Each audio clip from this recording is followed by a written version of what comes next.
सावधान, 7 मे रोजी वाजणार आहे सायरन.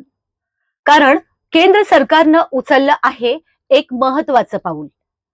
कारण 7 मे रोजी होणार आहे मॉक ड्रिल.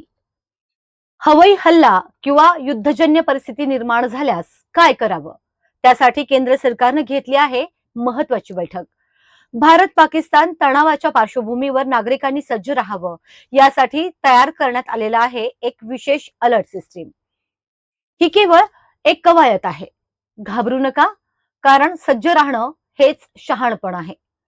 लक्षात ठेवा, सायरन वाजला तर शांत राहा आणि सूचनांचं पालन करा.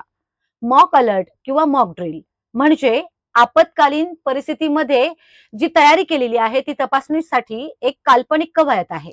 यामध्ये युद्धजन्य परिस्थिती, हवाई हल्ले, ब्लॅकआउट, स्थलांतर आणि नागरी प्रशिक्षण याचा समावेश असतो. याचा उद्देश म्हणजे नागरिक आणि प्रशासन यांना अशा परिस्थितीत कसे वागावे याचे प्रशिक्षण देणं आणि त्यांच्या प्रतिसाद क्षमतेची चाचणी घेणं.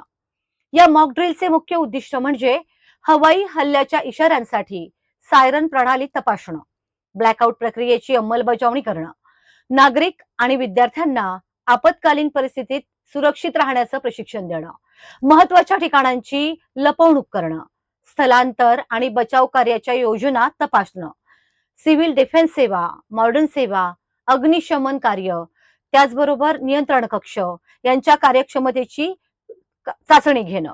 नागरिकांनी काय करायचंय, मॉकड्रिल दरम्यान नागरिकांनी काही गोष्टी लक्षात ठेवायच्यात. शांत राहणं, सायरन वाजल्यानंतर घाबरून जाऊ नका, ही एक कवायत आहे हे लक्षात ठेवा. 5-10 मिनिटांच्या आत सुरक्षित ठिकाणी पोहोचण्याचा प्रयत्न करा. घरात राहणं नेहमी उत्तम. दिवे, टीव्ही आणि इतर इलेक्ट्रॉनिक उपकरणं बंद करा, म्हणजे ब्लॅकआउट मध्ये सहकार्य होईल. अफवा टाळा, अफवा पसरवू नका किंवा अधिकृत माहितींवरच विश्वास ठेवा. आवश्यक वस्तू तयार ठेवा, म्हणजे पाणी, औषध, टॉर्च आणि रेडिओ सारखी आवश्यक वस्तू तयार ठेवा. अधिकृत सूचनांचं पालन करा.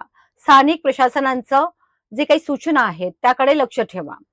ही मॉक ड्रिल कोणत्याही तातडीच्या संकटांची सूचना नाही, तर हे फक्त प्रशिक्षण आहे, सराव आहे. म्हणून आपण आवश्यक तयारी ठेवून या कवायतीमध्ये सहकार्य करा. घाबरून जाऊ नका.